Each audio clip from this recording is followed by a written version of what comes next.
उज्ज्वल निकम।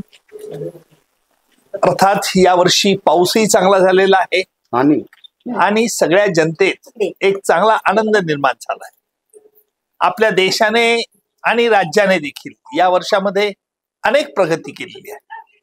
विशेषतः या देशाचे पंतप्रधान नरेंद्र मोदीजी आणि त्यांच्या नेतृत्वाखाली काम करणारे आपले महाराष्ट्राचे लाडके मुख्यमंत्री यांचा मी आवर्जून उल्लेख करेन। महाराष्ट्राच्या मुख्यमंत्र्यांना बऱ्याच वेळा अनेक वेळा कटुता सहन करावी लागली, परंतु त्यांच्या तोंडून कुठलाही अपशब्द निघाला नाही।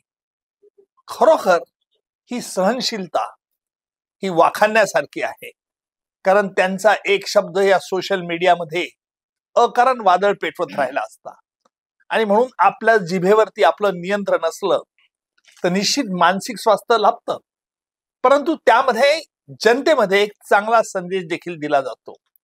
म्हणून मी मुद्दामून महाराष्ट्राच्या मुख्यमंत्री देवेंद्रजी फडणवीस यांचं अभिनंदन करेल आणि त्याचप्रमाणे या देशाचे पंतप्रधान मोदीजी यांनी या देशाला कणखर आणि मेक इन इंडिया बनवण्याकरता, आत्मनिर्भर होण्याकरता, कारण आज आम्ही जगाशी कॉम्पिटिशन करतो आहोत। जगामध्ये काही राष्ट्र आपल्याला धमक्या देत आहेत, परंतु या धमकीला भीक न घालताना आपल्याला हे देखील कळतं की गनिमी कावा म्हणजे काय आहे।